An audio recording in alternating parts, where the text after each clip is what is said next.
Le futur des systèmes de santé passe par le soutien des veilles stratégiques, tel un phare pour guider dans les innovations. Le 25 juin 2023, j'ai dû fuir ma ville. L'air de Montréal était devenu irrespirable. La cause était les nombreux feux de forêt en cours dans le nord du Québec. Moi, une bioéthicienne asthmatique, je me suis retrouvée face à une réalité brutale. Les changements climatiques ne sont plus une menace lointaine, ils affectent déjà notre santé ici et maintenant. Cette expérience personnelle illustre parfaitement le paradoxe qui me réveille parfois la nuit. Comment nos systèmes de santé peuvent-ils s'adapter aux défis du 21e siècle? C'est une question qui me passionne et me stimule au quotidien dans mon travail, et c'est ce dont je souhaite vous parler aujourd'hui. Mon parcours est peu conventionnel. J'ai commencé ma carrière en étudiant l'infiniment petit des ARN messagers dans un laboratoire de biologie moléculaire. Aujourd'hui, je coordonne une équipe qui réfléchit aux grands défis des systèmes de santé. Ce changement d'échelle n'est pas anodin, il reflète ma conviction que pour résoudre les problèmes complexes de notre époque, nous devons adopter une vision systémique. Reprenons mon exemple des feux de forêt qui ont ravagé le nord du Québec. Selon le ministère, l'ensemble des régions ont vu la qualité de l'air ambiant dégradée en raison d'une augmentation des particules fines en suspension, expliquant les effets sur ma respiration et, par le fait même, les réprobations que nous avons reçues de notre voisin du Sud, les États-Unis. La solution immédiate qu'on me propose? M'isoler dans mon domicile et, si possible, m'équiper de systèmes de climatisation et de thermostats intelligents pour ne pas souffrir de la chaleur. Mais cette réponse soulève une question éthique fondamentale. Que font les personnes qui n'ont pas les moyens ou les conditions de vie pour se permettre de s'offrir ces technologies? Dans ce cas, l'innovation peut-elle créer des inégalités plutôt que de les réduire? Ces questions sont d'autant plus cruciales face aux grands défis qui secouent nos systèmes de santé que sont 1. Le vieillissement de la population, 2. La fragilité de nos systèmes de santé, 3. La pénurie de nos personnels soignants. Donc, commençons par le vieillissement de la population. Au Québec, la pandémie a cruellement mis en évidence que notre manque de préparation, particulièrement dans nos centres d'hébergement pour personnes âgées. Et, du même coup, nous a fait réaliser qu'il faut s'adapter aux besoins de cette tranche de la population qui ne cesse d'accroître. Certaines innovations technologiques apportent des éléments pour répondre aux attentes et aux besoins des personnes âgées et de leurs familles. On peut penser à la télésurveillance ou à la sécurité à domicile à l'aide de capteurs. Toutefois, celle-ci exige d'elle qu'elle soit en capacité de les comprendre et donc de détenir une certaine littératie numérique en santé, ce qui n'est vraiment pas évident. Fort heureusement, d'autres solutions inspirantes émergent. Nos travaux de veille m'ont fait voir des initiatives fascinantes, par exemple des agents de la poste qui deviennent des visiteurs réguliers pour les aînés isolés, ou encore des programmes de cohabitation intergénérationnelle qui créent des liens inattendus et qui permettent de briser des solitudes. Et d'autres initiatives où les groupes communautaires deviennent porteurs des soins de proximité qui reposent, elles, sur des organisations sociales existantes. Poursuivons avec la fragilité de nos systèmes de santé que la COVID-19 n'a pas créée, mais elle a révélée. Il ne m'a donc pas surpris de voir 3 priorités prendre plus de place dans les dernières stratégies énoncées pour les systèmes de santé à l'international. On a la prévention, la promotion de la santé publique et la préparation au risque des maladies émergentes.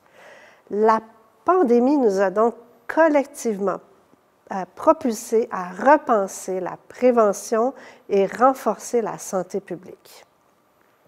La médecine de précision et son virage pangénomique promettent de contribuer à la révolution vers une approche préventive.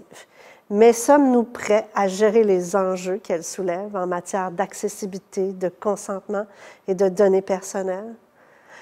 Les pistes de solutions nécessitent la transformation numérique des infrastructures concernées et la capacité des individus à faire des choix éclairés quant à leurs données, notamment pour le droit d'utilisation, d'accès et de rectification, qui sont davantage de l'ordre éthique et social.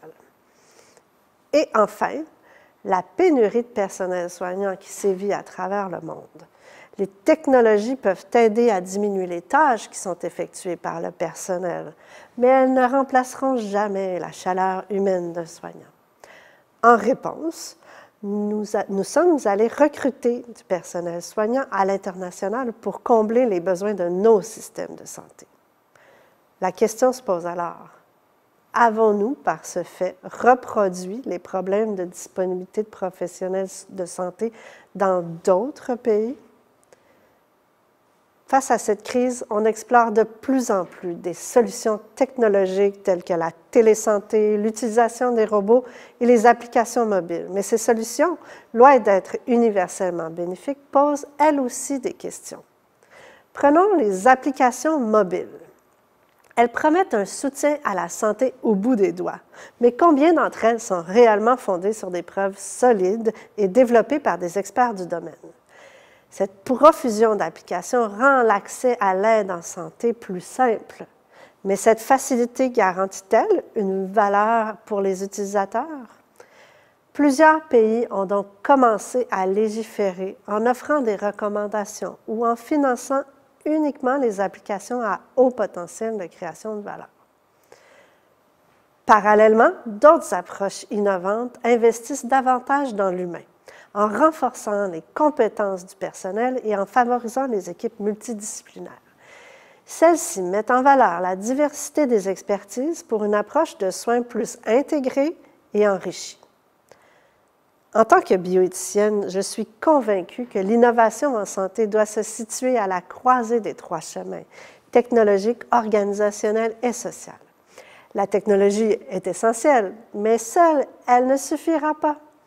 Nous avons besoin d'une approche holistique qui place l'humain au centre de nos réflexions, que ce soit sur le plan de l'organisation des soins et des services ou sur celui des besoins des utilisateurs, des patients, des usagers et du public.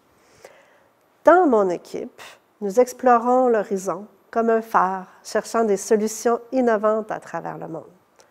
Notre mission? Imaginer un système de santé et de services sociaux qui soit à la fois pérenne, équitable et responsable. Un système qui protège les plus vulnérables face aux inégalités de santé et aux défis des changements climatiques. Un système qui valorise autant l'innovation organisationnelle ou sociale que technologique. Je termine souvent mes journées en pensant à cette jeune chercheuse que j'étais, penchée sur ses ARN messagers. Elle ne savait pas encore que son parcours l'amènerait à repenser les systèmes de santé. Mais elle avait déjà compris une chose essentielle, que ce soit à l'échelle microscopique ou macroscopique, tout est interconnecté. L'avenir de nos systèmes de santé dépendra de notre capacité à reconnaître ces interconnexions, à voir que la réponse aux défis climatiques, démographiques ou sociaux ne viendra pas d'une seule innovation miraculeuse, mais d'une multitude de solutions travaillant en synergie. Je suis peut-être la personne la plus heureuse dans son travail, mais ce bonheur vient avec une responsabilité, celle d'imaginer et de contribuer à construire un système de santé capable d'intégrer les innovations porteuses de valeur pour la société. Un système résilient face aux défis du futur et prêt à s'engager vers un système de santé profondément humain et soucieux de ses propres effets sur les changements climatiques et les autres défis. C'est en nous organisant ensemble et en faisant des choix éclairés que nous pourrons construire un système de santé de demain pérenne et responsable, créant de la valeur pour les citoyens. La veille stratégique se présente alors comme un outil plaçant l'INES comme un acteur responsable dans la planification et la réalisation de ses travaux, l'INES comme un phare international pour repérer les solutions à l'horizon et l'INES comme une inspiration pour engager l'ensemble de l'écosystème de l'évaluation des technologies et de la prise de décision en santé pour les générations futures dans tous les pays.